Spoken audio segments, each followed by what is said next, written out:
first thing you notice about the Vigneto Club after midnight isn't the sound, but the silence underneath it. The thrum of the bass was a given, a physical presence in the air that vibrated through the soles of your shoes. The laughter, the clink of glasses, the low murmur of 100 conversations. That was the surface. But beneath it, in the spaces between the notes, was a watchful, calculating quiet. It was the silence of money, of power, of secrets exchanged without a single word being spoken. I moved through it all like a ghost in a uniform, stiff white shirt, black vest, a bow tie that felt more like a noose after 8 hours. My name is Alara, and for the last 3 years, this velvet-draped cage has been my life. I poured 12-year-old scotch for men who called each other sir, while their eyes promised violence. I served champagne to women whose smiles were as sharp and cold as the diamonds at their throats. I was invisible, and that was the only thing that kept me safe. Tonight, the silence felt different, heavier. It started the moment he walked in. They didn't have to clear a path. The crowd parted, a human sea yielding to a shark. Lorenzo Volkov, the wolf. I didn't need the hushed whispers to know who he was. Everyone in the city knew. His reputation was a long, dark shadow, and tonight it had fallen across my bar.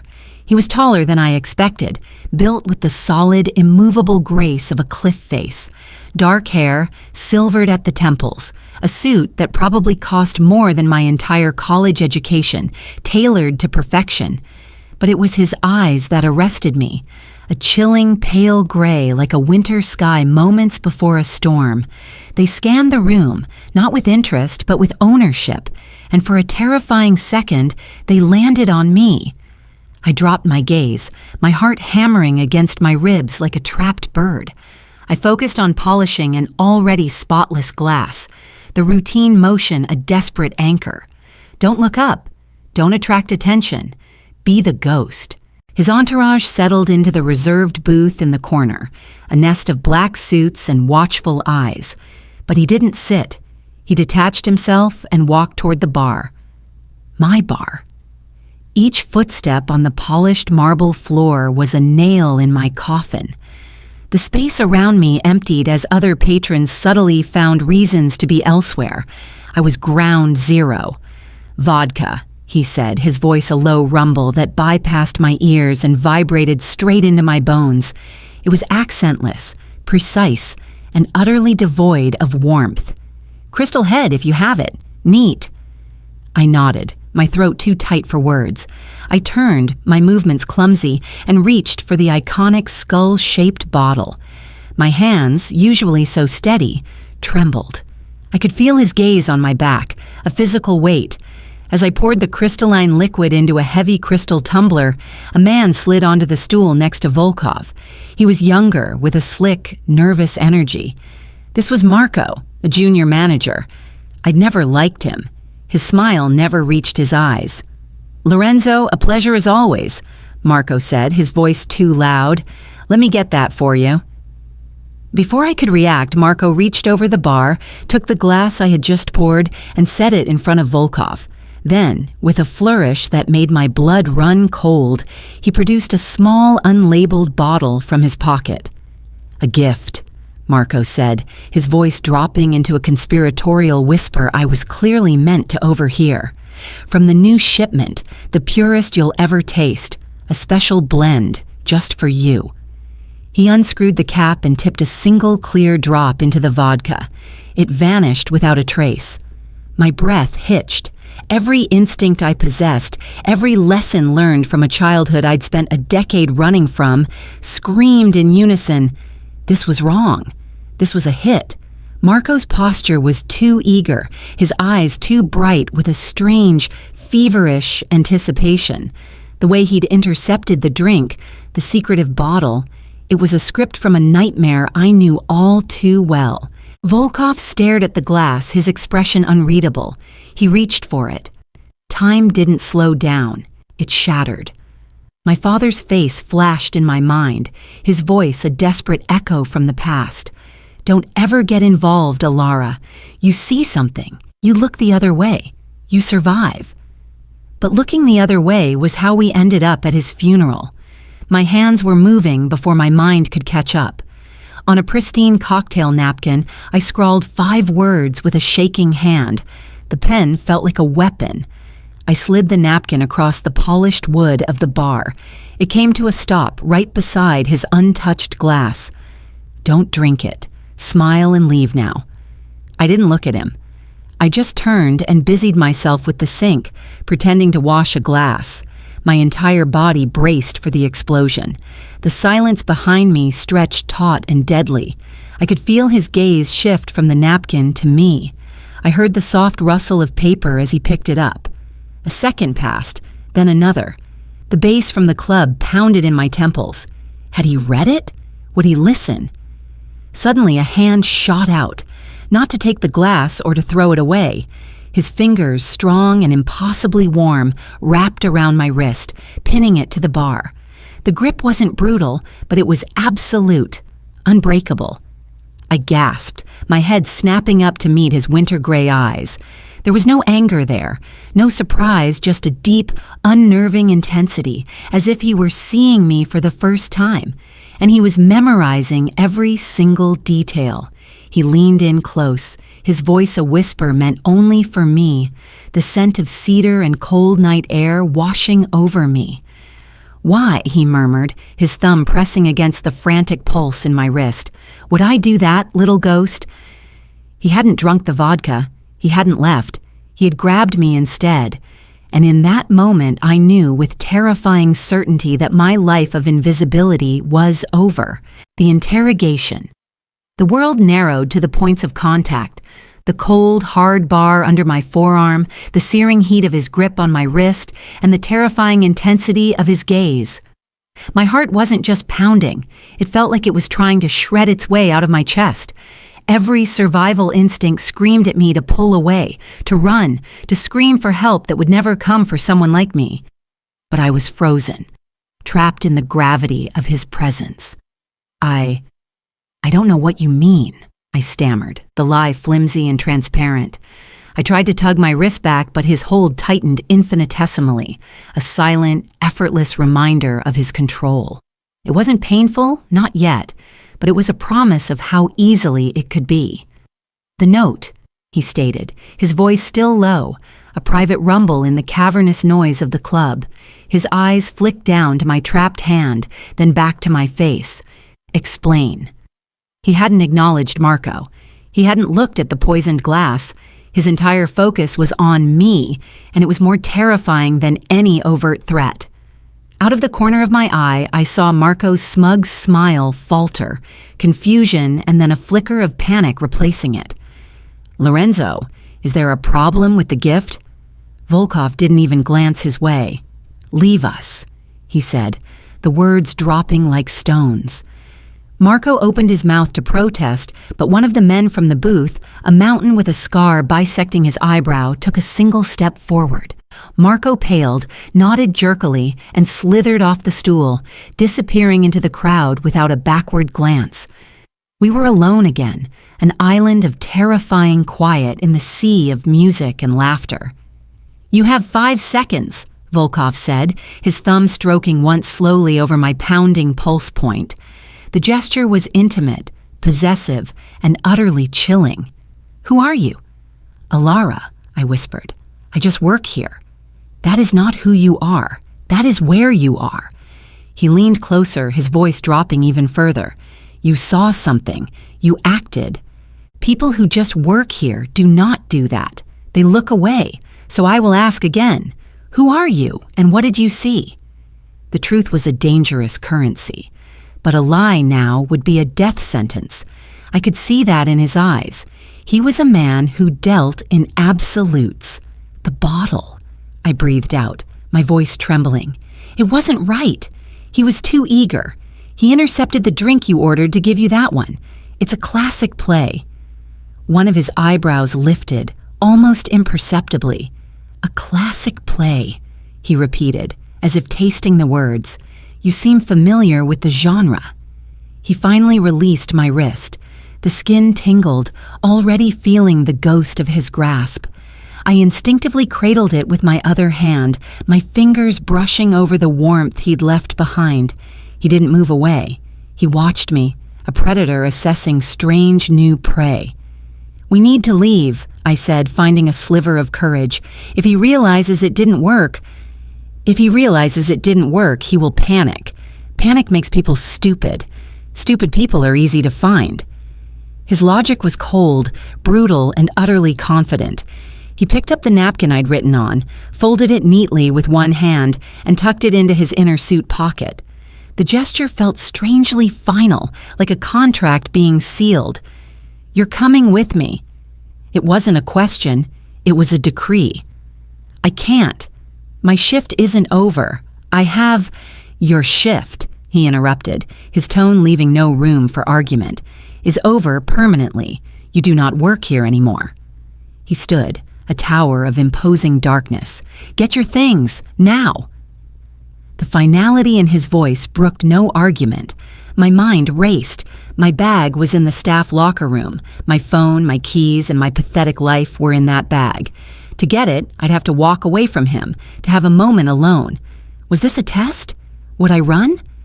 I looked at his eyes and knew with a sinking certainty that running would be the last mistake I ever made. He would find me, and he would not be gentle a second time. Numbly, I nodded. I turned and walked toward the staff door on unsteady legs, feeling his gaze burning into my back with every step. The gilded cage. The locker room was a stark contrast to the club's opulence. Fluorescent lights, chipped linoleum, the smell of stale perfume and bleach. My hands shook so badly I could barely work the combination lock. Sophia, another bartender, was changing out of her heels. "Hey, you okay? You look like you've seen a ghost." A hysterical laugh bubbled in my throat. I felt like I'd become one. "I'm fine, just not feeling well. I'm leaving." I shoved my apron into the locker, grabbed my worn leather bag, and slung it over my shoulder. It held everything I owned that mattered. Just like always, some things never changed. "Whoa, wait, what did Volkov want? Everyone's talking, he grabbed you." Her eyes were wide with a mixture of fear and morbid curiosity. "It was nothing, a misunderstanding." I lied, my voice hollow. "I have to go." I pushed through the door back into the hallway, half expecting him to be gone, for this to have been some cruel, surreal joke. But he was there waiting, flanked by two of his men, the one with the scar, Kyle, and a younger, leaner man with cold, empty eyes, Alexei. They looked at me not as a person, but as a package, an asset or a problem. "This way," Volkov said, gesturing toward a service exit I'd only ever used to take out the trash. The cold night air hit me like a physical blow as the door swung open onto a dimly lit alley. It smelled of damp concrete and rotting garbage. Parked right there, its engine a low purr, was a black Rolls-Royce Cullinan. The back door swung open automatically. "Get in," he said. There was no choice. It was the alley or the car, the unknown, or the man who held my fate in his hands. I took a breath, the last free breath I feared I would ever take, and climbed into the opulent, leather-scented darkness. He slid in beside me, his large frame taking up an immense amount of space. The two other men got in the front. The doors closed with a soft, definitive thud, locking me in. The car pulled away from the curb in unnerving silence. I stared out the tinted window, watching my old life. The club, the lights, the ordinary danger I understood, disappear into the night. I was in a cage rolling on wheels. "Where are you taking me?" I asked, my voice small in the vast quiet. "Somewhere secure," he replied, not looking at me. He was looking at his phone, typing a quick message. "Where can we talk? I told you what I saw. That's all I know." "No," he said, finally turning his head to look at me. The passing streetlights cast fleeting shadows across his sharp features. "That is the beginning of what you know. You recognized a classic play. You risked your neck for a stranger. That is a story I very much want to hear." He leaned back, the leather creaking softly. "So start from the beginning. Not tonight's beginning, the real one. The beginning." The words hung in the perfumed air of the car, a key poised before a lock I had sealed shut years ago. Where was the beginning? Was it the first time I heard a gunshot and didn't flinch? The first time I packed a bag in the middle of the night? The day they lowered my father into the ground, his principles etched on his cold face. A warning I had tried so hard to heed. I couldn't tell him that the truth was a landmine, and every step could trigger an explosion. "There is no story," I said, turning to look out the window at the blur of sleeping city streets. "I'm a bartender. I watch people. It's my job to know when someone is lying, when they're nervous, when they're about to do something stupid. Your friend, Marco, was all three." "He is not my friend." A simple, chilling correction. "And you are not just a bartender. You have the eyes of someone who has seen the wolf before and knows better than to look away." The metaphor, coming from a man called the Wolf, sent a fresh shiver down my spine. He was too perceptive. I had to give him something, a piece of the truth that was sharp enough to be believable, but small enough not to gut me. I kept my eyes on the passing city. My father was in import-export. He had business partners. I grew up around men who smiled with their mouths but not their eyes. I learned to read the tells, the too firm handshake that's meant to intimidate, the joke that isn't a joke, the way someone offers a drink they didn't order themselves. I chanced to glance at him. His expression was unreadable, but he was listening, truly listening. Marco's hands were shaking. His pupils were dilated. He was performing, but badly. The special bottle from his pocket was a prop. It was a performance I'd seen before. I left it there, letting him draw his own conclusions. Let him think my father was a low-level crook, a two-bit hustler. It was safer than the truth. "Your father," Volkov repeated, his voice thoughtful. "Where is he now?" "He's dead." The words were flat, final. His business partner saw to that. This, at least, was not a lie. It just wasn't the whole truth. A moment of silence passed, filled only by the whisper of the tires on asphalt. "Then you understand the nature of the world," he said. And it wasn't a question. It was a statement of fact, a grim welcome. "It is not a kind place. Loyalty is a currency, and betrayal is the tax on power." He fell silent again, and I dared to hope the interrogation was over. The car had left the bright lights of downtown and was navigating a neighborhood of towering, silent condominiums overlooking the lake. We pulled into a private underground garage, the gate sliding shut behind us with a sound of finality.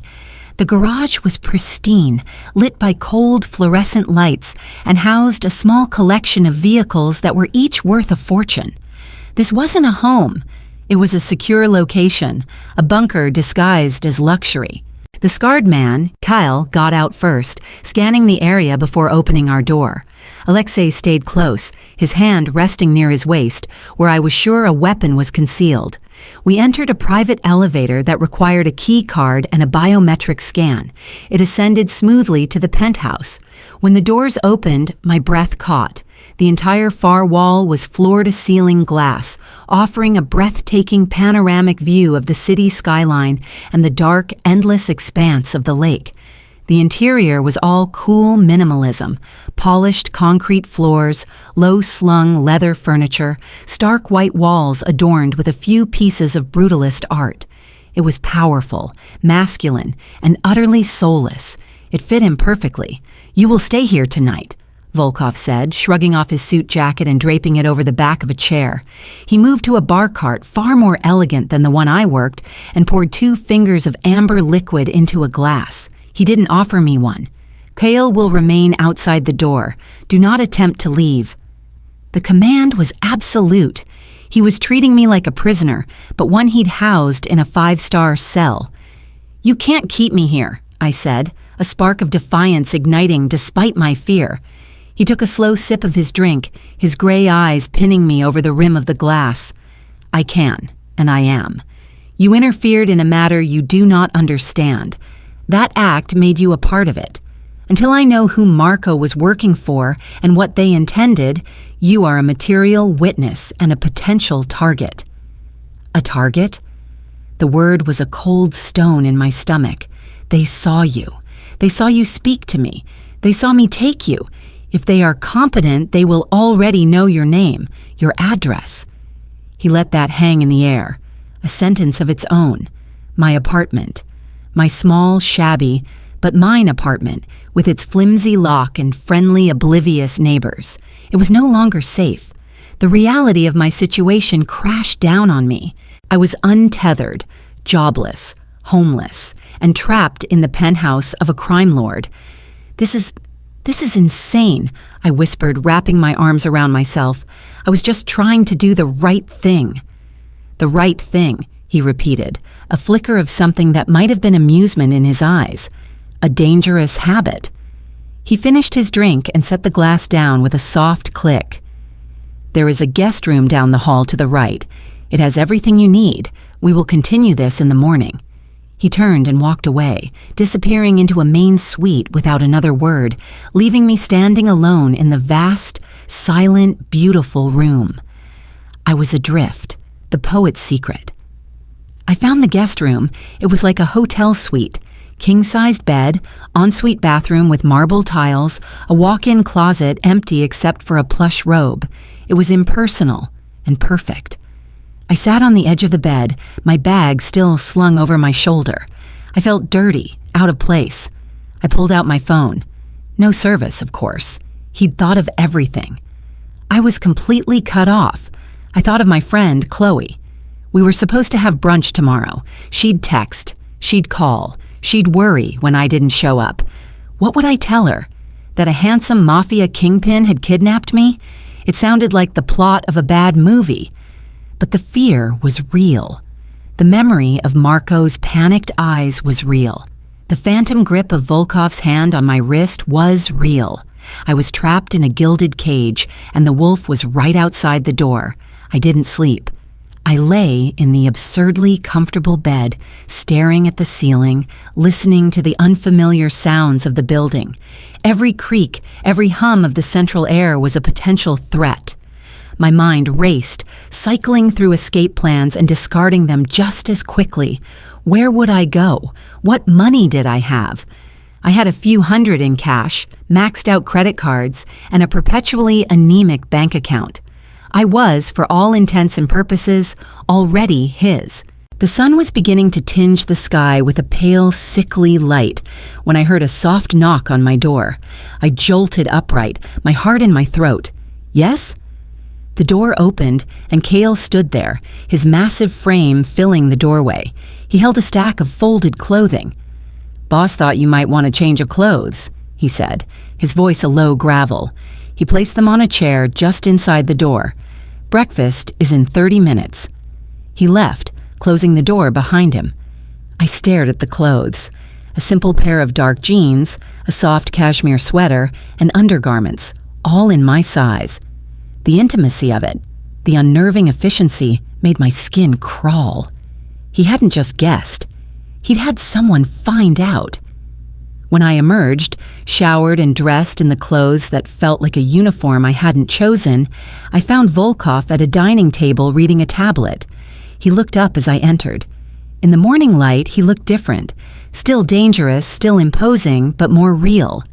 The sharp lines of his face were softened slightly, the silver at his temples more pronounced. He was dressed casually in dark trousers and a black sweater, and it made him seem no less powerful, only more approachable, which was somehow more dangerous. "Sit," he said, gesturing to the chair opposite him. A spread of food was on the table, pastries, fruit, and a carafe of coffee. My stomach churned. I sat, pouring a cup of coffee just for something to do with my hands. "We have located Marco," he said without preamble. I froze, the carafe hovering over my cup. He was found in his apartment, an apparent suicide. The words were ice water in my veins. I set the carafe down, my hand shaking. "Suicide?" "That is what the evidence suggests," Volkov said, his tone neutral, "but you don't believe it." "I do not deal in beliefs. I deal in facts. The fact is, the man who tried to poison me is dead before he could be questioned. That is not a coincidence. It is a cleanup. He took a sip of his coffee. It means whoever he was working for is thorough, and they are still out there. He looked at me, his gaze direct. Which means you are still in danger, and your value to me has increased. My value? The words felt like ash in my mouth. I was no longer a person. I was an asset, a piece on a chessboard I couldn't see. How? You are the only living person who was there, he stated, his logic as cold and clean as a surgeon's scalpel. You saw Marco's behavior. You might have noticed something else, a detail you've forgotten, a name spoken, a text message you saw him send, a person he looked at before he approached me. Memory is a curious thing. Under the right pressure, it can yield unexpected results. I pushed the plate of food away, my appetite gone. So, I'm your consultant now. You are my guest, he corrected, though the word was a lie and we both knew it. A guest with a unique perspective, and until the threat is identified and neutralized, your safety is my priority. My safety or your access to my memory. A faint, almost imperceptible smile touched his lips. It didn't reach his eyes. They are, for the moment, the same thing. The rest of the breakfast passed in a tense silence. He returned to his tablet, scrolling through financial news and emails with a focused intensity that was intimidating. I picked at a piece of fruit, my mind racing. Marco was dead, murdered. The reality of it was a cold stone in my gut. This wasn't a game. The people we were dealing with didn't just fire employees, they erased them, and I was a loose thread they would happily snip. After breakfast, he stood. I have business to attend to. Kyle will remain. Do not attempt to contact anyone. The phone lines are monitored, and the perimeter is secure. He paused at the door, looking back at me. The library is through that door. You might find it diverting. And then he was gone, the elevator door swallowing him whole, leaving me alone with the silent, watchful coil. Diverting. The word was a taunt. I was a prisoner with a view. For a long time, I just stood at the window, watching the city come to life below. People were going to work, getting coffee, living their everyday lives, oblivious. I felt a pang of such profound longing. It was a physical ache. I would have given anything for my cramped apartment, my noisy neighbors, the sore, deep exhaustion of a double shift. The mundane had never seemed so beautiful. Eventually, restlessness drove me to explore. The penthouse was vast. Beyond the main living area was a state-of-the-art kitchen that looked never used, a formal dining room that could seat 20, and finally the library. I pushed the heavy wooden door open and stepped inside. It was breathtaking, 2 stories high with a wrought iron spiral staircase leading to a mezzanine level. The walls were lined with books, real books whose leather spines were worn and smelled of old paper and wisdom. It was the first thing in the entire place that felt warm, that felt lived in. My fingers trailed along the spines as I walked. History, philosophy, volumes of poetry in multiple languages. This wasn't a decorator's collection. This was a reader's library. It was a contradiction that unsettled me. The man who could order a death with a single word also read Rilke.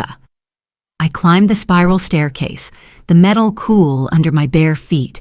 The upper level had a comfortable armchair and a small desk, and on that desk, sitting alone as if waiting for me, was a book, a collection of Italian sonnets.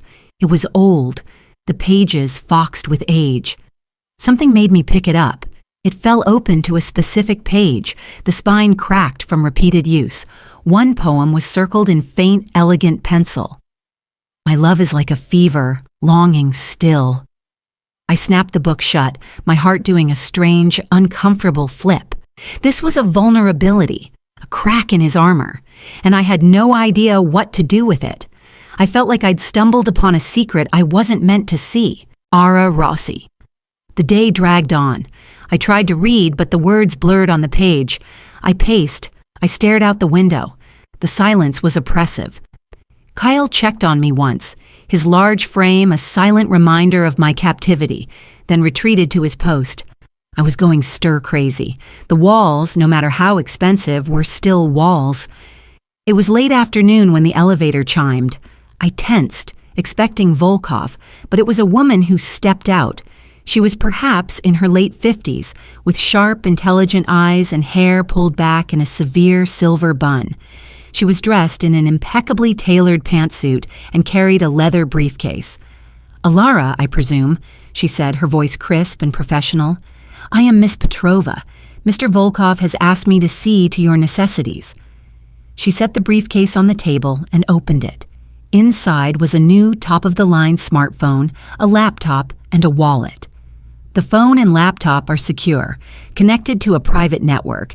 They cannot be traced and their usage is monitored. Your old phone. She held out her hand. It was not a request. Hesitantly, I retrieved my old phone from my bag and handed it to her. She placed it in the briefcase without a second glance. "The wallet contains new identification, credit cards, and a modest amount of cash.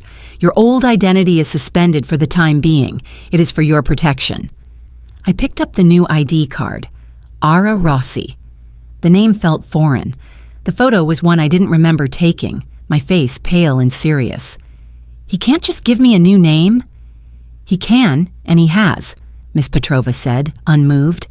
"It is a temporary measure. Your financial accounts have been consolidated and transferred to a new secure institution. Your rent has been paid for the next 6 months, though you will not be returning.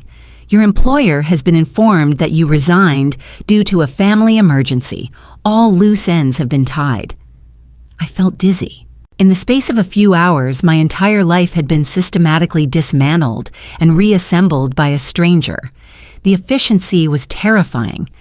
And my friend Chloe, she'll be worried.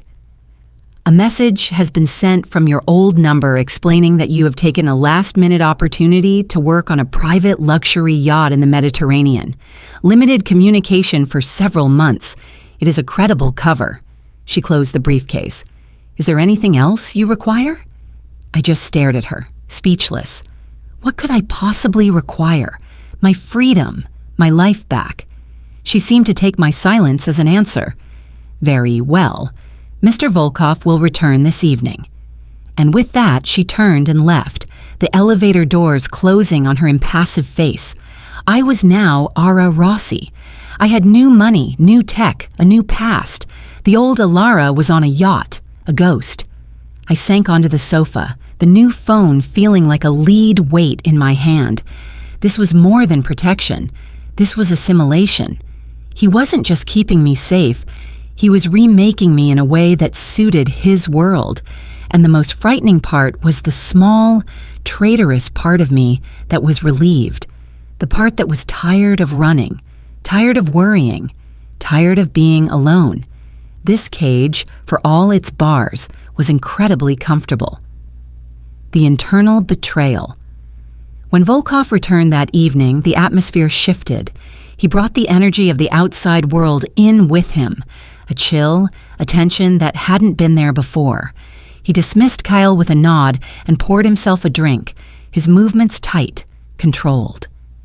"Did Petrova see you?" he asked, his back to me. "Yes. She gave me a new life." I held up the new phone. "Thank you." He turned, hearing the bitterness in my tone. "Sarcasm does not suit you. It is a necessary precaution. Your old apartment was searched an hour ago." The air left my lungs. What? Professionals. They were discreet, but they were looking for something or someone. You would not have been safe there. He took a long swallow of his drink. "The threat is not theoretical, Alara. It is active. It is hunting." The room felt suddenly colder. He was right. The new identity, the penthouse prison. It wasn't paranoia. It was a response to a real and present danger. The last of my defiance crumbled, replaced by a cold, sharp fear. "What happens now?" I asked, my voice small. "Now," he said, walking toward me, his gray eyes intent. We begin your real work. We are going to reconstruct last night. Every second, every face, every word. You are going to take me back to the Vigneto Club, and you are going to show me what you saw." He stopped in front of me. "And you are going to help me find the man who wants me dead."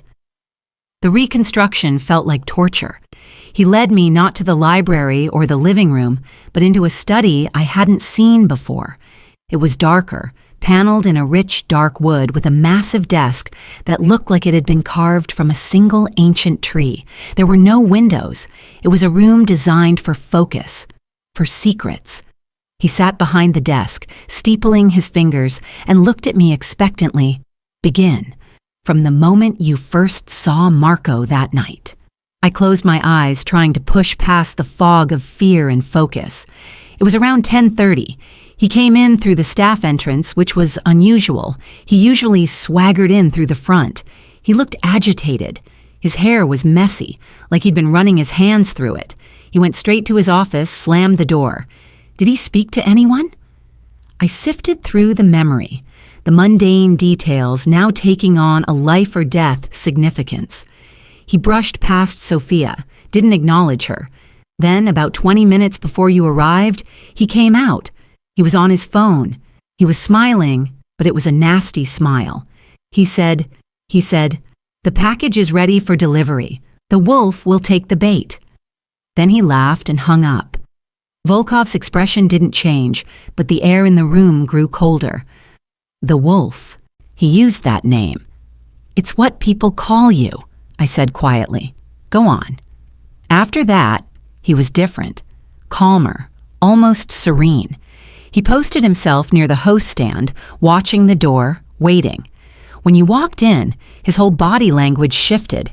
He became eager, like a dog hoping for a treat. That's when I knew you were the package. For the next hour, he drilled me. What was Marco wearing? A navy suit, a silver tie. Did he have a watch? A flashy Rolex? New? Did he interact with any other staff? He snapped at a busboy for being too slow. Did anyone else approach him? A man in a gray overcoat handed him an envelope. Marco pocketed it without a word. I was surprised by what I remembered. The years of being invisible had sharpened my observational skills to a razor's edge. I could recall the scent of the woman's perfume who sat at the end of the bar, jasmine and patchouli, the pattern on the tie of the man who spilled his drink, tiny martini glasses, the nervous tick of the new barback as he polished glasses. He blinked 3 times in rapid succession. It was a flood of sensory information, and Volkov sifted through it like a prospector panning for gold. "The man in the gray overcoat," he pressed. "Describe him." I squeezed my eyes shut, trying to pull the ghost from the haze of memory. Average height, thin. The coat was expensive, but it was too big for him. He had a hat pulled low. I never saw his face, but his hands. He had a ring on his right pinky finger. It was silver with a black stone. Onyx, maybe. It had a symbol carved into it. A bird of some kind. An eagle? No, a hawk. A stylized hawk. Volkov went perfectly still. "You are certain?" The light caught it when he took his hand out of his pocket. It was just a flash, but I'm sure. He leaned back in his chair. A slow, deliberate movement, the first crack in his controlled facade I had seen. That is unfortunate. Why? Who is he? That ring belongs to a man named Silas Hawke. He is not a player. He is a facilitator, a broker of chaos. He arranges things. If he was delivering payment to Marco, it means the contract did not originate from within my organization. It was outsourced. This is not a simple power grab. The pieces were clicking into place, forming a picture far more terrifying than I had imagined. This wasn't just about one man wanting Volkov's throne. This was a coordinated attack from the outside. "He's the key then," I said. "This Silas Hawke, he is a ghost, but a ghost you have now seen." His gaze on me was intense, reevaluating.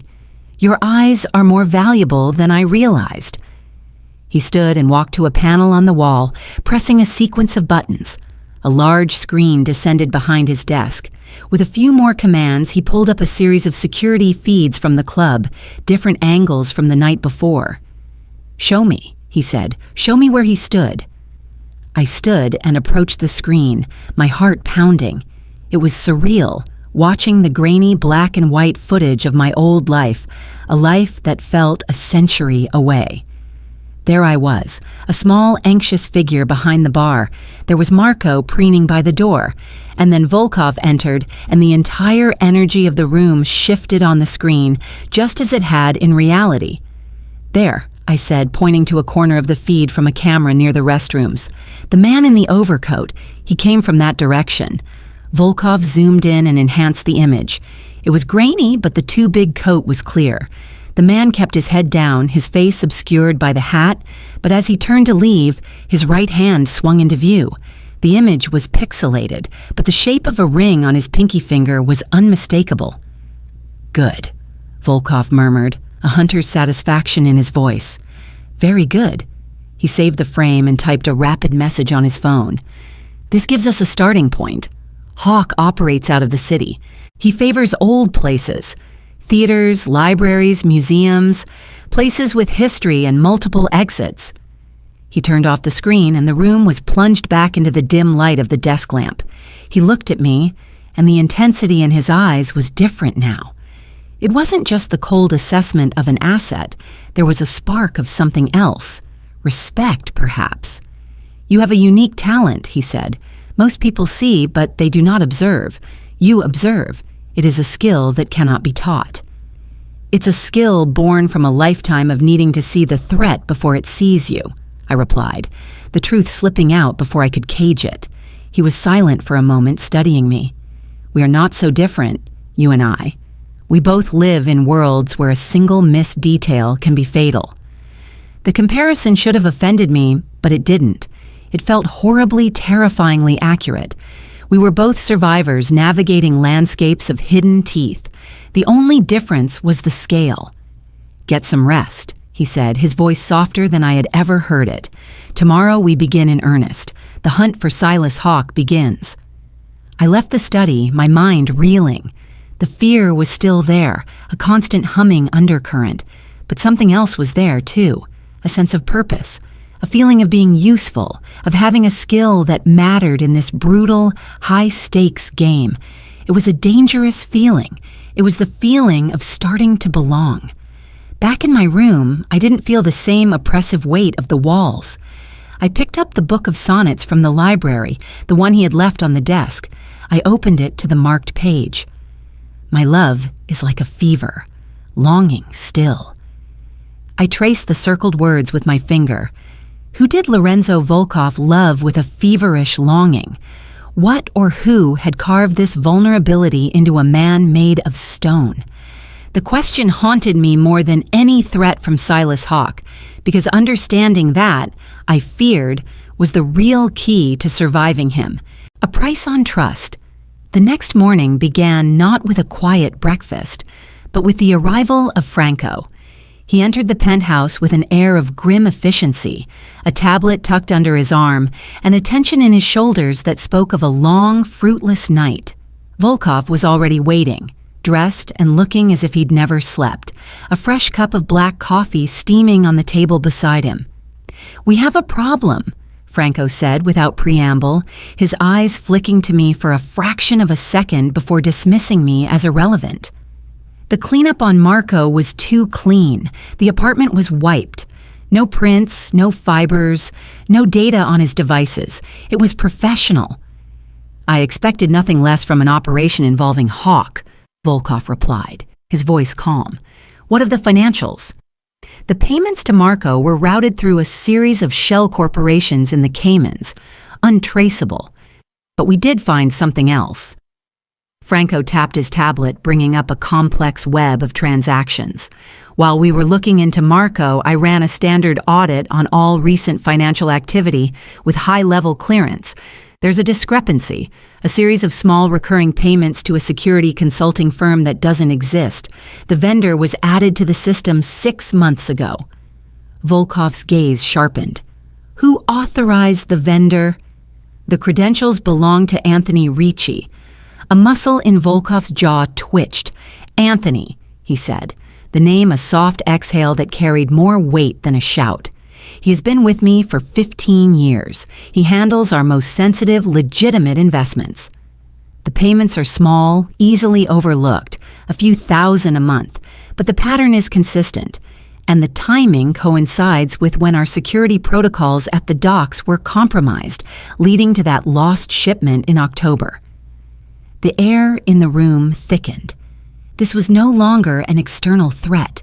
This was a worm burrowing deep from within, betrayal from a trusted lieutenant. I stood frozen near the kitchen island, feeling like I was eavesdropping on my own execution. This was the inner workings of his empire, and the machinery was corroded. Volkov's eyes cut to me. "Alara, come here."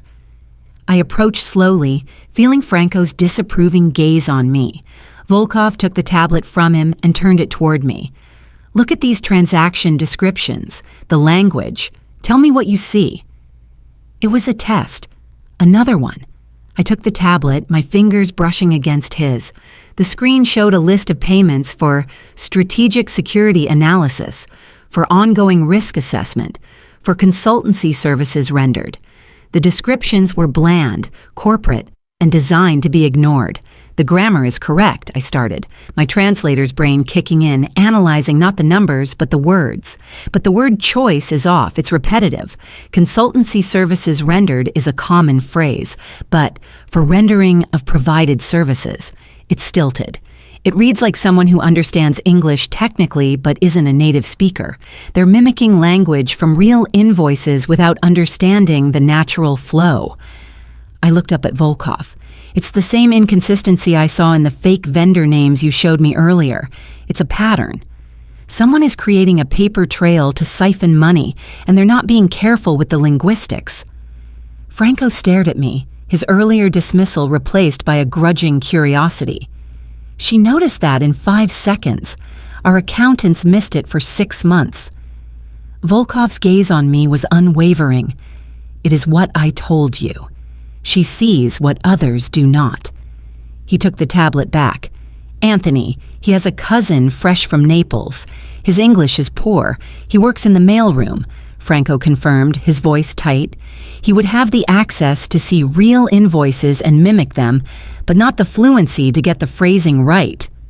"Bring Anthony in," Volkov said, his tone dropping to something quiet and deadly. "But do not alert him. Tell him I need his expertise on the European expansion. I want him here in this room in 1 hour." Franco nodded and left, the penthouse door closing with a soft, final click. Volkov stood and walked to the window, his back to me. The silence was heavy, weighed down by a friend's betrayal.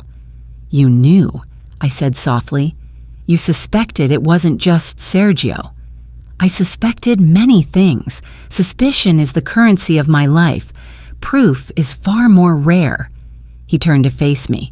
"You provided proof. You connected the linguistic pattern. You have just saved me millions and possibly my life." Anthony had access to my schedule. He knew I would be at the Vigneto last night. The realization was a cold splash of water. The internal betrayal and the external hit were connected. Anthony was the leak. He had provided the schedule, the access, and the internal knowledge that made the attempt possible, and I had just helped seal his fate.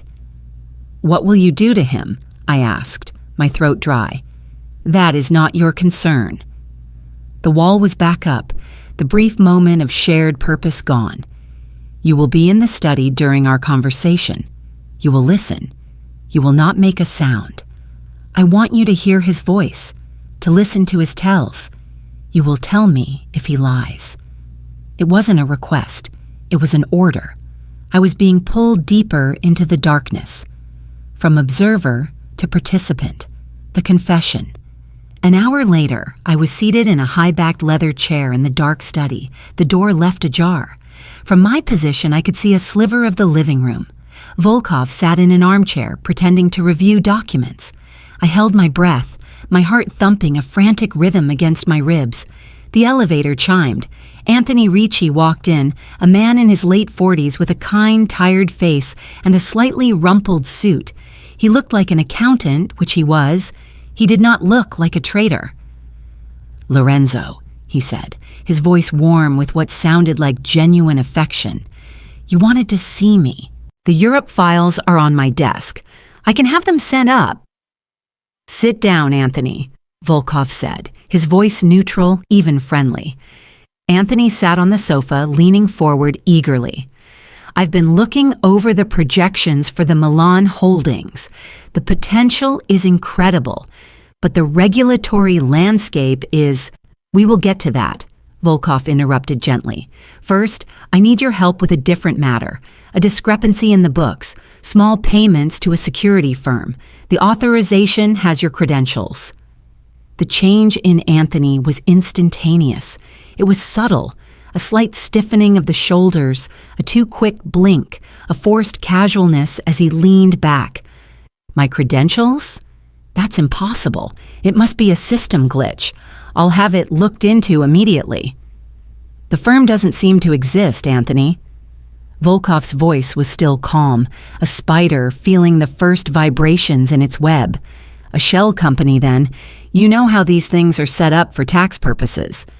Anthony's voice had a new thin layer of sweat on his upper lip, gleaming in the morning light. "The descriptions on the invoices are poorly worded, stilted. They read like they were written by someone whose first language isn't English." Volkov paused, letting the silence stretch. "It reminded me of your cousin, Marco. How is he settling into the mailroom?" That was the trap, and Anthony walked right into it. "He's fine, a hard worker, but his English is still not good. He would never be involved in something like this, Lorenzo. I swear." He stopped. He realized his mistake too late. He had confirmed the connection without being accused of it. The air left the room. Volkov's posture shifted from relaxed to predatory in a heartbeat. He didn't raise his voice. "You have been with me for 15 years, Anthony. You held my son at his baptism." Anthony's face crumpled. The genial mask fell away, revealing raw, terrified guilt beneath. "Lorenzo, It was just a little money for my daughter's medical bills. The treatments, they're not covered. I was going to pay it back. I swear on my life." "A little money," Volkov repeated, his voice dropping to a whisper that was more frightening than any scream. "And in return, what did you give them, Anthony? My schedule? Our security rotations for the dock shipment? What was the price for your daughter's life?" Anthony broke. Sobs racked his body. "It was Sergio. Sergio came to me. He knew about the money I took. He said he'd expose me, ruin me, unless I gave him information. He said it was just for leverage, for internal politics. I didn't know about the hit, Lorenzo. I didn't know he was going to try to kill you. You have to believe me." I sat in the dark study, my hand clamped over my mouth, listening to a man's soul being torn to pieces. This was the cost of this world. This was the reality behind the power and the suits. It was ugly, brutal, and heartbreaking. "Where is Sergio now?" Volkov asked, his voice still terrifyingly calm. "I don't know. After last night, he went dark. He said if anything went wrong, he had a contingency plan. He said the wolf had grown a conscience. He said you were weak." Volkov stood up. He looked down at the weeping man, his expression not of anger, but of a profound, weary disappointment. "You have a daughter, Anthony. Think of her now. Franco will take you to a secure location. You will write down everything you gave Sergio, every date, every detail. If your information leads us to him, your daughter will keep her father. Is that understood?" It was a mercy I didn't expect, a sliver of hope offered in the depths of damnation. Anthony could only nod, his body shaking with relief and shame.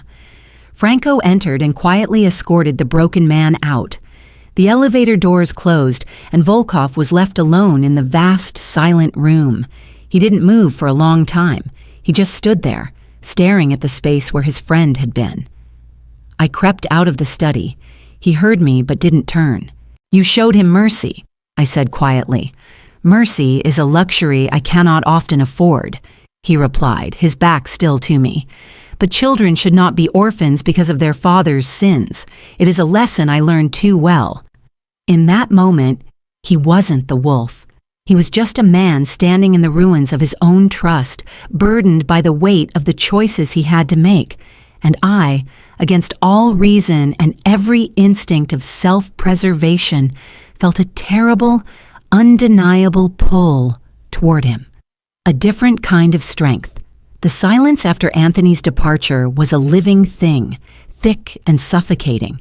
Volkov remained at the window, a statue carved from grief and fury. I didn't dare speak.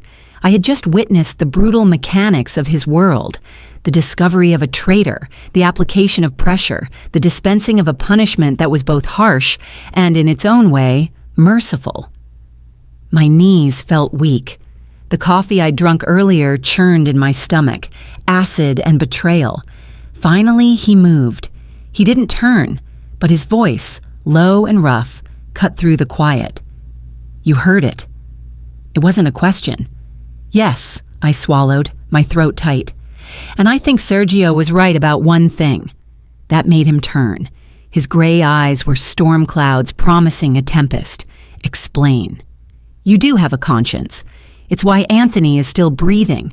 A truly weak man would have killed him in a fit of rage. A truly ruthless man would have killed him as a message. You found a third path. That's not a weakness. That's a different kind of strength, a harder one." He studied me, his head tilted as if I were a complex document in a language he was only beginning to decipher. "You see things in shades of gray," he observed. "That is a dangerous way to see my world. It is mostly black and white, life and death, loyalty and betrayal." "Is it?" I challenged, a spark of my old defiance igniting. "Then why am I still here? I'm a shade of gray, an outsider who saw too much. The black and white choice would have been to pay me off and send me away, or to silence me permanently. You didn't do either. You brought me into your home. You're using my skills. That sounds like a shade of gray to me." A long, tense moment passed. Then something remarkable happened. A genuine, weary smile touched his lips. It was brief, but it transformed his face, carving lines of humor and humanity around his eyes and mouth. It was devastating. "You are, without a doubt, the most infuriating woman I have ever met." The tension in the room shifted, twisting into something new, something electric and uncharted. The space between us seemed to shrink. I could feel the heat from his body, smell the faint, clean scent of his soap mixed with the lingering aroma of coffee.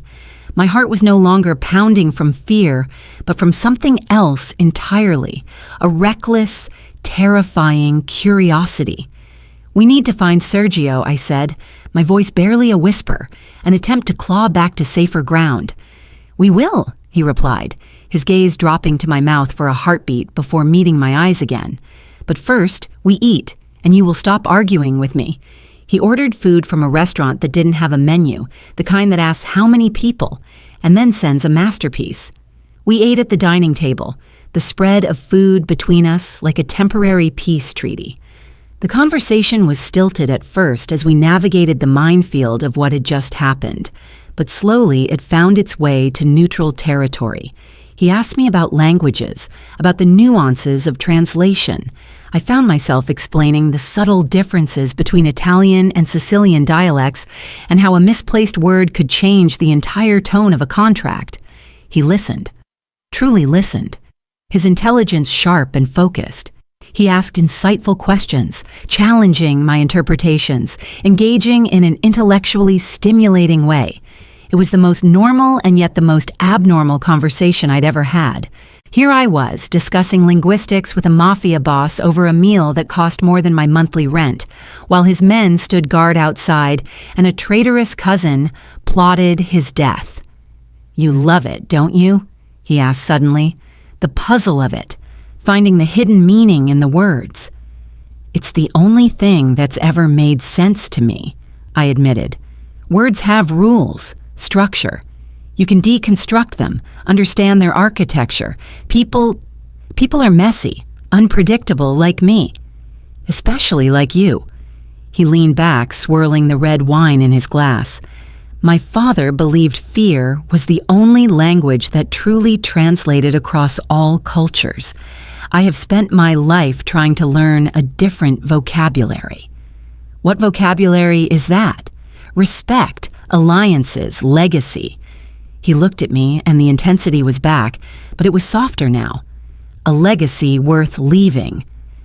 The air between us grew thick again, charged with unspoken things. The memory of his thumb on my wrist, the way he'd looked at me after I'd stood up to him, the terrifying pull I felt toward this impossible man. It all coalesced into a single, breathless moment. After dinner, I retreated to the library, needing space to think. I picked up the book of sonnets again, the worn pages a tangible link to the hidden man inside the fortress. I was still standing there when he found me. He stood in the doorway watching me. "You are drawn to that book." I closed it, holding it to my chest like a shield. It's a contradiction. I'm trying to understand it. Some contradictions are not meant to be understood, only accepted. He walked into the room, stopping a few feet away. The dim light from the single lamp cast his face in shadow and sharp relief. My mother was a poet, a terrible one, but she loved the words. She believed they could save people. This was hers. He gestured to the book in my hands. "She sounds like a romantic." She was a fool, he said, but there was no malice in his words, only a deep, abiding sadness. She loved my father. She believed her love could gentle him. It could not. This world devours romantics. His eyes met mine, and the warning in them was as clear as a shout. It is why I have always avoided them. Until now. The question slipped out, brave and stupid. Am I a romantic? He didn't answer with words. He closed the distance between us in 2 slow strides. He didn't touch me, but I could feel his heat, could see the storm in his eyes up close. My breath hitched. Every cell in my body was screaming, a chaotic chorus of run and stay. "You are not a romantic, Alara," he murmured, his voice a low vibration in the quiet room. "You are a realist, a survivor. That is the only reason you are still standing here. That is the only reason I am allowing this madness." "What madness?" I whispered, my heart hammering against my ribs, against the book I held between us. His hand came up so slowly, and he brushed a stray strand of hair from my cheek. His fingertips were surprisingly gentle, a whisper of contact that sent a jolt straight through my core. "This," he said, and then he kissed me. The only choice. It wasn't gentle or questioning. It was a claim, a release of all the pent-up tension, the curiosity, the dangerous attraction that had been simmering between us since the moment he'd grabbed my wrist in the club. His mouth was firm and demanding, and I met his demand with my own, a surge of reckless abandon. The book of sonnets fell from my nerveless fingers, landing on the rug with a soft thud. My hands came up, not to push him away, but to clutch at the lapels of his shirt, anchoring myself in the storm. It was a kiss that tasted of expensive wine, of power, of warning, and of a desperate, lonely hunger that mirrored my own. It was the worst decision I had ever made, and in that moment, it felt like the only one that made any sense at all. When he finally broke away, we were both breathing heavily. His forehead rested against mine, his eyes closed. "This is a terrible idea," I breathed, echoing his own words back to him. "The worst," he agreed, his voice rough. But his arms tightened around me, pulling me closer until there was no space left between us. And I knew with a terrifying, exhilarating certainty that the line had been crossed. There was no going back. The world had narrowed to the space between our bodies, to the frantic beat of my heart echoing in my ears, and the solid, real warmth of him. His mouth found mine again, this kiss slower, deeper, a deliberate exploration that shattered the last of my resistance. The careful walls I had built around myself, the rules for survival, crumbled into dust. My fingers tangled in the soft hair at the nape of his neck, pulling him closer. A low groan rumbled in his chest, a raw, unfiltered sound that was nothing like the controlled tones he used for business. This was the man stripped bare, and I was answering him with an honesty that terrified me. He walked me backward until my legs hit the edge of the large reading desk. Books and papers scattered as he lifted me onto it, his hands sliding from my waist down to my hips, pulling me to the very edge until I was flush against him. The hard line of his body was an undeniable reality, a promise and a threat all in one. "Alara," he breathed against my lips, my name a prayer and a curse. His hands came up to frame my face, his thumbs stroking my cheekbones with a reverence that belied the violence I knew he was capable of. "Tell me to stop." It was a command and a plea, the last exit offered before the point of no return. I looked into his winter-gray eyes, saw the storm there, the war between his nature and this new, dangerous desire. I saw my own reflection, wild-eyed and willing. I could have lied. I could have summoned the ghost of my father's warnings. I could have chosen survival. Instead, I told the truth. "Don't you dare!" A feral, triumphant light flashed in his eyes. He kissed me again, a conquering kiss, and his hands left my face to work at the buttons of my shirt. My own fingers were clumsy on the buckle of his belt, on the buttons of his own crisp white shirt. Fabric rustled and fell to the floor, a puddle of our defenses. When his skin met mine, it was an electric shock. He was all hard planes and coiled strength, a landscape of old scars and warm, living flesh. His mouth traveled from my lips to my jaw, down the column of my throat, and I arched against him, a soft cry escaping me. The world outside, Sergio, the threats, the dead men, the betrayals, ceased to exist. There was only this, the scent of him, cedar and man, the feel of his calloused hands mapping my body, the taste of him on my tongue. He was meticulous, demanding, leaving no part of me unexplored, unworshipped. It was an assault on my senses, a claiming that felt less like an invasion and more like a homecoming to a place I never knew existed. When he finally entered me, it was with a slow, deliberate pressure that made me gasp, my nails digging into the hard muscles of his back. He stilled, his forehead damp against mine, his body trembling with the effort of his control. "Look at me," he commanded, his voice ragged. I opened my eyes, drowning in the stormy gray of his. "I see you," he whispered. And then he began to move. It was not gentle. It was raw and real and devastating. It was a conversation without words, a battle and a surrender. The polished wood of the desk was hard beneath me. The scent of old books and our mingled breath filled the air. He drove me to the edge of reason, his name a broken chant on my lips. And when I fell, shattering around him with a sob that was half terror, half ecstasy, he followed me. His own release, a guttural cry muffled against my shoulder, his body collapsing against mine for a single, weightless moment before he caught himself. For a long time, there was only the sound of our ragged breathing. He didn't pull away. He held me there on the desk, his body still intimately joined with mine, his face buried in my hair. I could feel the frantic hammering of his heart slowly begin to steady against my own. The reality of what we had just done began to seep back in, cold and sobering. I had just slept with Lorenzo Volkov. I had let the wolf into my bed, into my body. I had broken the single most important rule of survival. He was the first to move. He straightened, his gaze sweeping over me, my flushed skin, my tousled hair, the evidence of our passion.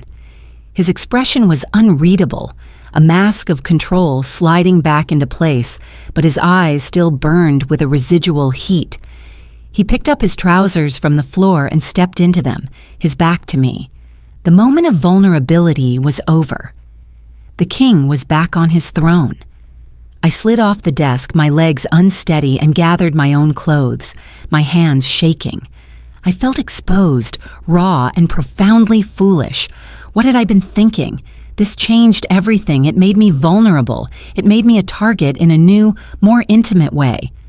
"This was a mistake," I said, the words tasting like ashes.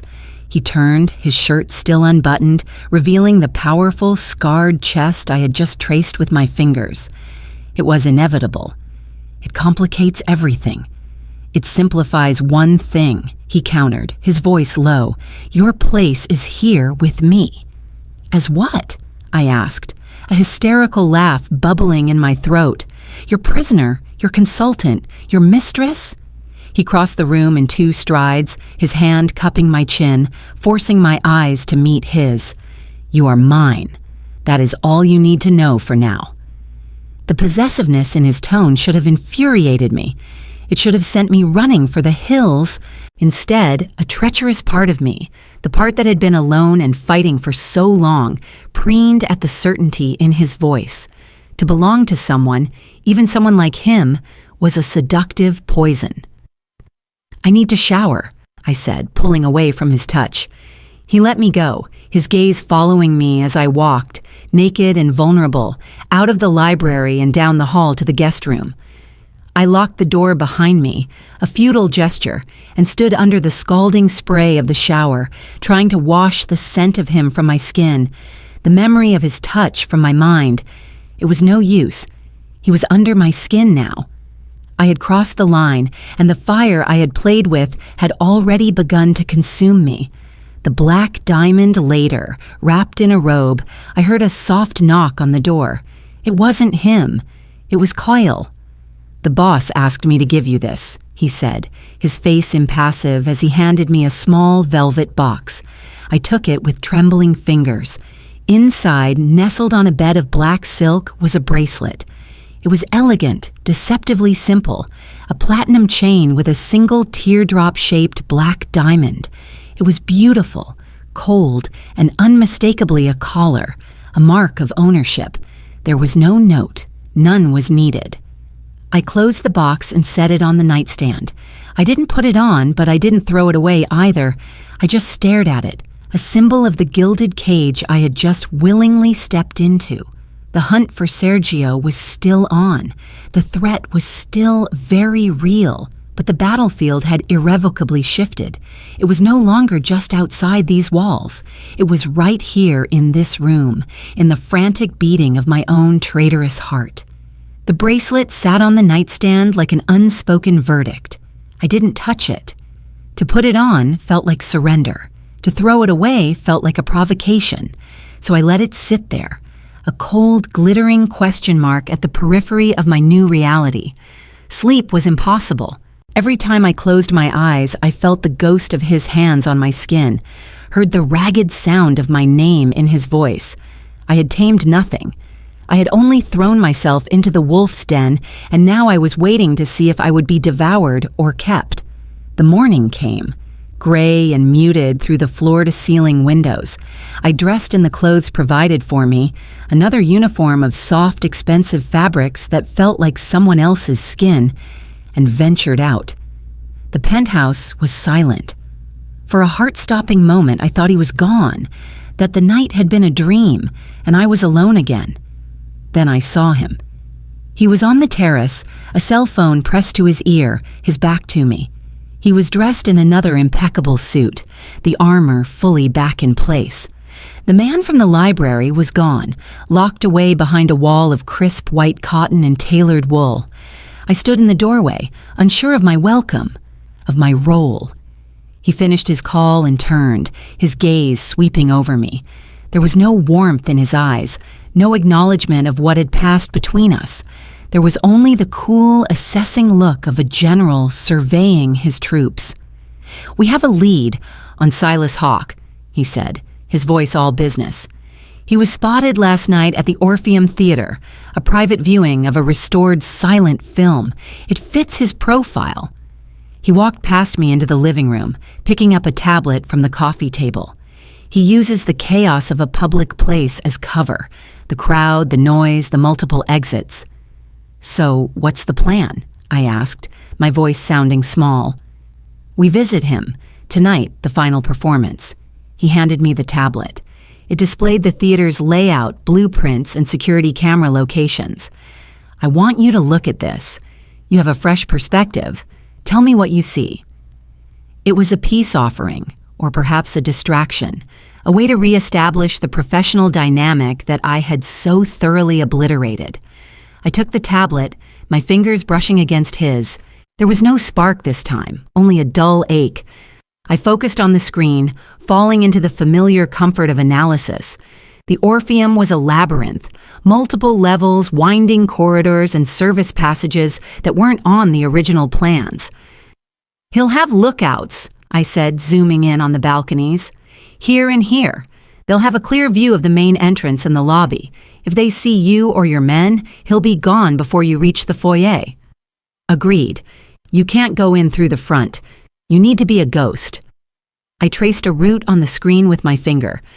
"There's a service entrance on the west side used for deliveries. It leads directly to the backstage area. From there, you can access the private boxes through a maintenance corridor. It's not monitored." He looked at me, a flicker of that earlier respect returning to his eyes. "How do you know that?" I translated the renovation contracts for the Historical Society 2 years ago. I remember the addendum about preserving the original service routes for structural integrity. It was a fight with the city planners. A small, sad smile touched my lips. "It's funny. That boring, tedious job might help you catch your ghost." "Nothing about you is boring, Alara," he said, his voice low. The use of my name, the first time he'd said it since the library, felt like a caress. He took the tablet back, his fingers typing rapidly. "We'll use your route. A small team, Franco, I, and 2 others. We go in quietly." "And me?" I asked, already knowing the answer, dreading it. "You will be in the command vehicle 2 blocks away. You will have a live feed from our body cameras. You will be our eyes. If you see something we miss, you say it." He finally looked at me, really looked at me. "I trust your eyes." 3 words. They shouldn't have meant anything. They should have been a manipulation, a tool to ensure my cooperation, but they landed in the hollow, aching part of me that had always been alone. And they took root. He trusted my eyes. No one had ever trusted me with anything more important than correctly translating a clause about liability. The final performance. The rest of the day was a whirlwind of quiet preparation. Men came and went, speaking in low tones. Weapons were checked, communications tested. I was given a headset and shown the bank of monitors that would be set up in the armored van. I was to be the silent watcher in the sky. As dusk began to settle over the city, painting the sky in shades of violet and orange, he found me once more in the library. I was standing by the window, watching the city's lights begin to glitter like fallen stars. "You should not have come here last night," he said from the doorway. "I didn't turn. You shouldn't have kissed me." "I am not a good man, Alara. I have done things that would haunt your dreams. I know this world. It will destroy anything soft, anything good." I finally turned to face him. "You keep telling me how dangerous you are, Lorenzo, as if I haven't figured it out for myself, but you brought me into this. You made me a part of it. You don't get to warn me away now." He walked toward me, stopping an arm's length away. The dying light caught the silver in his hair, the sharp planes of his face. "I am not warning you away. I am telling you that if you stay, there is no going back. The innocence you have left will be gone." "I lost my innocence a long time ago," I whispered, "in a different life." He reached out then, not to pull me to him, but to pick up the velvet box from the nightstand where I'd left it. He opened it, the black diamond winking in the twilight. He didn't ask. He took the bracelet and fastened it around my wrist. The metal was cool against my skin, the weight of it strange and final. He didn't let go of my hand. His thumb stroked over the jewel, then over the pulse point beneath it. "Then we understand each other," he said. It was not a question. Downstairs, the team was assembling. It was time to go hunting. The command vehicle was a rolling fortress disguised as a telecommunications van. The interior was a stark contrast to the penthouse, all brushed steel, blinking lights, and the low hum of powerful electronics. I sat in a swivel chair before a bank of 4 monitors, a headset snug over my ears. Franco was beside me, his presence a solid, silent anchor, his own gaze fixed on the screens as he coordinated the perimeter team. My mouth was dry. The weight of the bracelet on my wrist felt like a shackle, a constant reminder of the stakes. This wasn't a translation. A mistake here wouldn't mean a lost client or a grammatical error. It would mean blood on the ornate carpets of the Orpheum Theater. On the center screen, a grainy, jostling feed from Lorenzo's body camera showed the inside of a service elevator. He was flanked by 2 of his men, their faces set in grim masks. They were all in black tactical gear, a terrifying transformation from the suits of power to the uniforms of war. Approaching level 3, Lorenzo's voice crackled in my ear, calm and focused. No contact. I watched the screen, my heart a frantic drum against my ribs. The elevator doors slid open to a narrow, dimly lit corridor lined with dusty props and old stage flats. The air, even through a camera lens, looked thick with dust. According to the blueprint, this corridor led to the back of the private boxes on the grand tier. Silas Hawke was in box 7. "Turning right," Lorenzo murmured. His camera view swept the corridor. A rope, a forgotten sandbag, the glittering eye of a dragon prop staring blankly into the darkness. Everything was still. Too still. "Hold," I said into my mic, the word coming out as a croak. I cleared my throat. "Lorenzo, hold!" He froze instantly, his camera stabilized and focused on the corridor ahead. "What do you see?" Franco turned his head slightly, his eyes on me. I was leaning forward, squinting at the screen of his man on the left. "The dust," I whispered. "Look at the dust on the floor in the left-hand feed." Lorenzo's view didn't move, but I knew he was checking the other feed on his own wrist-mounted display. The dust in the corridor was disturbed as expected, but the pattern, it wasn't just their footprints. Ahead of them, about 20 feet, the dust was scuffed in a wide circular pattern, as if someone had stood there shifting their weight. "A lookout." Lorenzo's voice was a low growl. "They knew we'd come this way." "He's gone now," I said, my brain clicking into that analytical space, the fear receding under the pressure of the puzzle.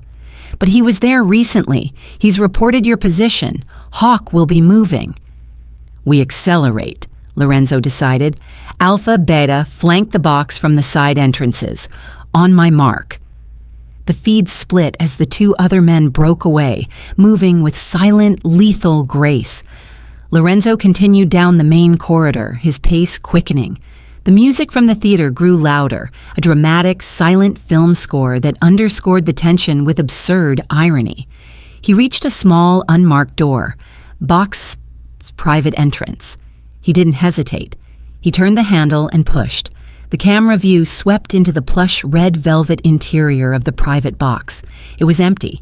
A single half-finished glass of champagne sat on the ledge. A program lay discarded on a chair. "He's gone," one of the other men reported over the comms. "Side entrance is clear." "He can't have just vanished," Lorenzo snapped, his control fraying for the first time. I was scanning all the feeds, my mind racing. He'd known they were coming. He'd had a lookout. He'd left in a hurry. But how? The boxes only had 2 exits, to the corridor and to the theater itself. He wouldn't have gone into the crowd. My eyes caught a flicker of movement on the static drone feed of the main entrance. A figure, tall and thin, wearing a long coat despite the mild evening, was exiting the theater. He moved with a strange, unhurried pace. He turned left, away from the main flow of the dispersing crowd, and on his right hand, even in the grainy resolution, a glint of silver on his pinky finger. "Lorenzo," I said, my voice urgent. "Main entrance, he's outside. He's heading east on Addison, gray overcoat. He has the ring." A beat of silence. Then, "All units converge on the main entrance, east on Addison. The Fox is in the open." The feeds became a chaotic jumble as the teams moved, Lorenzo's camera showing a blur of red velvet and gold trim as he sprinted from the box. The calm, methodical operation had dissolved into a street chase. I watched, helpless, from my chair in the van, my knuckles white as I gripped the edge of the console. We had him. We had to have him. The drone feed tracked the figure as he turned down an alley. Lorenzo and his team were seconds behind. They entered the alley. It was a dead end. The figure in the overcoat stood at the far wall, his back to them. He slowly raised his hands. "Silas Hawke," Lorenzo's voice came cold and clear through the comms. "Turn around slowly." The man turned. It wasn't Hawke. It was a teenager, his face pale and terrified. The overcoat was several sizes too big. The ring on his finger was a cheap plastic trinket. "He paid me," the kid stammered, his voice cracking. $100. Said to wear the coat and walk this way. I don't know anything, I swear." A decoy. A brilliantly simple, arrogant decoy. Hawke had played us. He'd led us on a chase while he slipped away on another route. The frustration that radiated from Lorenzo's frozen camera feed was a physical force. He had been outmaneuvered. "Bring him in," Lorenzo said, his voice dangerously quiet. He might have seen something. The operation was over. We had failed. The real alliance. The van was silent on the drive back to the penthouse. The euphoria of the hunt had curdled into the ashes of defeat. Franco didn't speak. I took off the headset, the plastic suddenly feeling heavy and useless. Lorenzo was already in the penthouse when we arrived. He had shed the tactical gear and was back in his dark slacks and a shirt, the sleeves rolled up. He stood at the window, a crystal tumbler of amber liquid in his hand. He didn't turn as we entered. "He was toying with us," Franco said, his voice gravelly with fatigue and anger. "He knew the route. He knew the timing. He has a source, Lorenzo. A very good one." "I am aware," Lorenzo replied, his voice flat. He finally turned. His eyes were chips of glacial ice. "They found me. You saw the dust. You identified the decoy. Your observations were correct." It wasn't praise. It was a cold, hard fact. It wasn't enough. "No," he agreed. "It was not." He walked toward me, stopping close enough that I could smell the whiskey on his breath. "He is laughing at me. He thinks this is a game. He thinks I have grown slow, soft." His gaze dropped to the bracelet on my wrist. "He will learn otherwise." The failure had stripped away the brief vulnerability I'd seen. The wolf was back, and he was hungry for blood. The hunt for Silas Hawke was no longer just business. It was personal. The failure was a poison in the penthouse's air, thick and suffocating. Lorenzo's quiet fury was a storm contained by sheer force of will, radiating from him in waves that made the very light seem to dim. He dismissed Franco with a curt nod, and we were alone again in the vast, silent space. The city glittered below, a tapestry of ordinary lives untouched by the humiliation that festered in this room high above it all. He drained his glass and set it down on the marble counter with a sharp, definitive click. He was in my city, in my theater. He walked in, set his trap, and walked out. And I was left chasing a child in an oversized coat. His voice was low, a controlled vibration of rage. "This is not a setback, it is an insult." I stood my ground, the bracelet cool against my skin. "He knew you'd come. He knew the route. Franco's right. He has a source with high-level access, maybe higher than Anthony." He turned then, his gray eyes burning. "There is no one higher than Anthony was, except for Franco and myself." The implication hung in the air, ugly and unspoken. Could he truly trust Franco, the man who had been his shadow, his right hand? In this world, it seemed, no one was above suspicion, not even the king himself.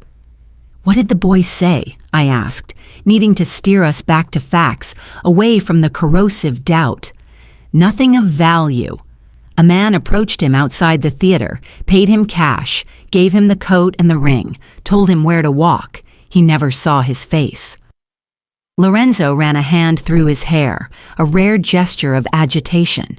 It was a message. He is not just hiding, he is performing, showing me that my domain is his stage. He walked toward his study, and I followed, drawn into the vortex of his plotting. He activated the large wall screen, pulling up city maps, traffic camera feeds, and the theater's blueprints once more. "We look for the anomaly," he said, more to himself than to me. The one thing that does not fit. The theater was his chosen venue. Why? It is not just the exits. It is the crowd, the performance. He needed the cover. He zoomed in on the guest list for the private boxes procured by means I didn't question. He was not there to watch me. He was there to meet someone. My eyes scanned the list of names, a roster of the city's elite, philanthropists, corporate heirs, a visiting opera star. Nothing stood out. Then I saw it. A name tucked away in box 5, not 7. A name that should not have been there. "Lorenzo," I said, my voice tight. "Look, box 5. He followed my gaze. The name on the screen was Alexander Rustanowski, a city alderman, a man known for his anti-corruption crusades and his very public, very vehement denunciations of organized crime, a man who had called for Volkov's head on a political platter more than once. Rustanowski, Lorenzo breathed, the name a revelation. He was meeting Rustanowski. The pieces snapped together with brutal, chilling clarity. This wasn't just an external power play or an internal coup. This was an alliance. Silas Hawke, the broker of chaos, was brokering a deal between Sergio and a politician. Sergio would get the throne, and in return, Rustanowski would get a cleaned-up city with Volkov's organization either dismantled or handed to him on a silver platter. The political legitimacy would protect Sergio from external rivals. It was a master stroke. "He's not just trying to kill you," I whispered, the scope of the ambition stealing my breath. "He's trying to replace you permanently with a politician in his pocket." Lorenzo's face was a mask of cold, calculating fury. The personal insult was now a strategic catastrophe. "The gala," he said. "In 2 days, the museum fundraiser. Rustanowski is the guest of honor. Hawke will be there. He will need to finalize the terms." He looked at me, and the storm in his eyes had crystallized into a deadly purpose. "That is where we will be, too. We can't just walk in. It's a high-security event. You're you." "I am a patron of the arts," he corrected, a thin, dangerous smile on his lips. "And you, my dear Alara, will be my translator. I have a sudden, pressing need to discuss Renaissance art with a Japanese investor who speaks no English. Your cover is perfect." The plan was audacious. To walk into the lion's den, to stand in the same room with the man who wanted him dead and the politician who was sanctioning it. It was either brilliance or madness. And what do we do when we're there? We observe. We listen. We find the thread. And when we do, his smile vanished, replaced by an expression of absolute finality. We pull, and we watch their entire world unravel. He stepped closer, his hand coming up to cradle my jaw, his thumb stroking my cheek. The touch was no longer about passion, but about possession, about alliance. "You are the only one he will not expect. The one variable his source could not have reported. The ghost who sees the dust on the floor." He leaned in, his lips brushing my forehead in a kiss that was a seal, a vow. "You will be my eyes and ears, and together we will end this." The weight of the task settled on my shoulders, heavy and terrifying. I was no longer just a bystander, a victim of circumstance. I was an active participant in a war. I looked at the man before me, this complex, dangerous, magnetic force of nature, and I knew there was no retreat. I had chosen my side in the shades of gray. I met his gaze, my own resolve hardening. "Then we should get ready," I said. "We have a gala to attend."